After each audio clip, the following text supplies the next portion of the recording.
Welcome to the Heavy Spoilers Show. I'm your host Paul, and this is me before watching Squid Game. This is me after, and that's because the series is filled with lots of over-the-top deaths, challenges, and a major twist ending that has a lot going on with it. Because of the major reveals, there's several fan theories floating around about the show, including how Ji-yeon almost became a god, his relationship with Il-nam, the VIPs, and a lot more. Throughout this video, we're going to be breaking down the best of them, but I'm putting a red light on right now if you don't want any spoilers. If you enjoy the video, then please hit the thumbs up button, and also make sure you subscribe for breakdowns like this each and every day. With that out of the way, thank you for clicking this. Now let's get into our Squid Game theories. Okay, so throughout the series, we learn a lot about the setup of the Squid Game, including the guards and also those in control. Though the security that works in the compound seems like they're all part of the vast organization too, it could be that they were selected much in the same way that all of the players were. In episode 1 we come across a mysterious character played by Gong Yoo who offers Gi-hun two choices. He can either pick a blue card or a red card, and Gi-yeon goes with the latter, which could end up cementing which type of player that he is in the game. Lucy.what1 on TikTok came up with a theory the other day that had Gi-yeon chosen the red card, that he could have ended up becoming a god instead of the player that he was. If we're going deeper into this, then it's definitely a possibility, and the gods themselves seem just as trapped as the players are. They sleep in cells, are killed for even revealing their faces, and though they seem like they're in control, we can see from the way that they're treated that they actually have very little power. They also have very little knowledge of what's actually going on, and don't know who each other are. Everyone is kept in the dark so that they can leave the facility without really knowing the truth, and therefore it seems that this might be a one-time thing for them, just like the players. Similar to the players, they're also given numbers, and this is definitely an interesting theory. The more we learn about the game, the more it seems like the gods are almost just as powerless as the players, hinting towards this perhaps being the case. Now in our last video, we talked about all the clues and hints that Il-nam was actually the one in control of the game. This included things like the files starting at 2 instead of 1, him instructing the frontman to end the riots, and also the marbles area being modelled on his childhood home. The marbles one was where he faked his own death, and this enabled him to leave the game before the numbers were whittled down even further. Though it seemed like the perfect plan, it may have been a last minute one, and it could be that he was actually never supposed to play it in the first place. Now shoutouts Fahim Zaman, who on our last video theorized that Il-nam didn't actually want to be picked for this, but Gi-yeon showed him some compassion, and this is why he let him win and proceed to the next round. If we look at the day before, Il-nam was incredibly ill, or at least he said he was. Throughout the games, he was pretty much seen as just a liability, and as the lead up to the marbles involved partnering up with people, it could be that he actually intended to come across so bad that no one would ever choose him. However, Gi-yeon did, and instead 2-on-2 was the one that was left behind. Now I've been thinking about this since Fahim wrote it, and I think that the competition from this point onwards could have gone one of two ways. The first is that Il-nam knew that not being picked in this meant he'd get a free pass to the next round. Because of this, he could purposely pretend to be ill in the hopes that no one would choose him, and he'd sail right through it. He doesn't make any effort to even try and get a partner, and it's clear that he just wanted to sit at the back and keep a low profile. The second option is that he could have used this opportunity to fake his own death. When 2-on-2 is left behind at the beginning of the game, the show leads us to believe that she's going to be killed because she's the odd one out. However, she is saved, but I do think it's possible that had Il-nam been left behind at this point, that he would have used it to make his exit. The glass hopping game is super unpredictable because not only do you have to make sure that no one gets last place before you do, but you also have to hope that no one ends up pushing you through one like what we see. The guards at this point were under a strict policy to kill every player that attacked another one, but they seem to completely waive it at this point because it's all part of the game. Now it could also be that Il-nam was no longer playing, and therefore they didn't need to have it in place for his safety, but either way, this is one of the most dangerous games to be a part of.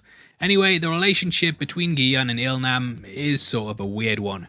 Though it seems like the Squid Game is some Willy Wonka-esque way to choose someone to take his fortune, there may be other layers to it, and it is possible that Il-nam is actually Gi-yeon's father. Now the first hint towards this is pretty surface level, but nevertheless it's something that we need to talk about. Both Il-nam and Gi-yeon are the first and last players of the game, and therefore their numbers have been clearly put in place to highlight to us that they are opposites. This can be applied to a number of things, including Gi-yeon being a poor player, whilst Il-nam is the overseer of the entire operation. Now this doesn't really bring anything to confirm that they are related, but the numbers are purposely picked to show us that there is something tying the two together.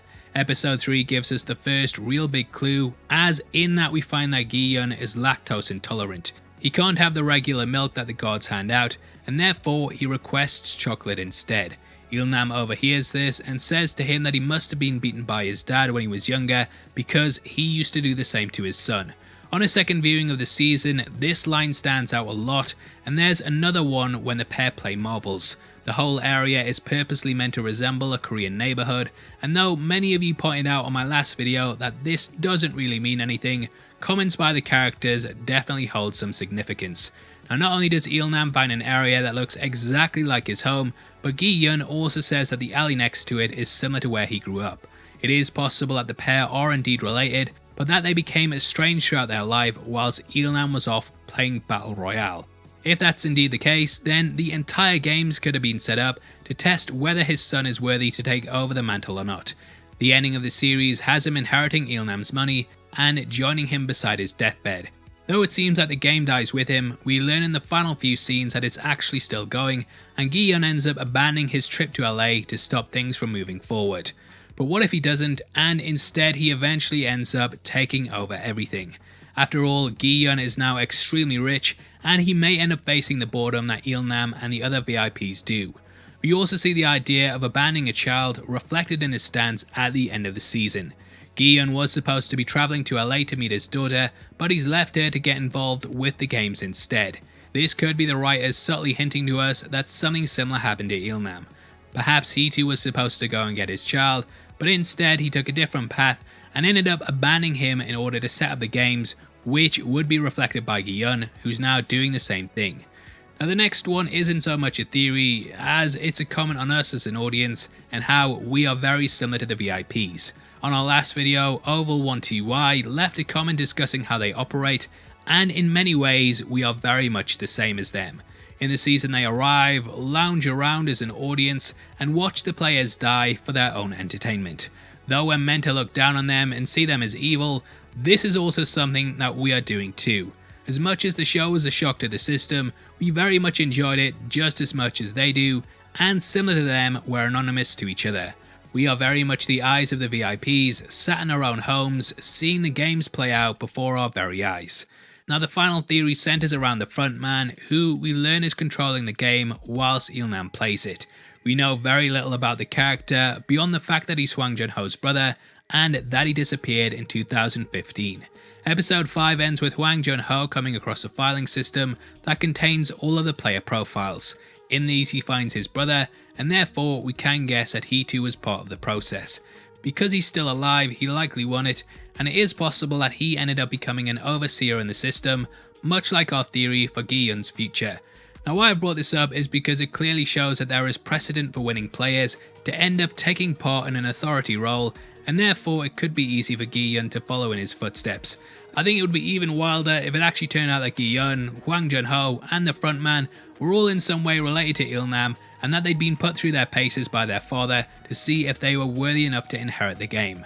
That would just be crazy for me. And also quick correction on the last video, just a quick one. Now I did mention that the wall markings were actually showing the players what games they'd be playing in advance, and no, I said the triangle was the Last Supper, it's actually the Marbles game.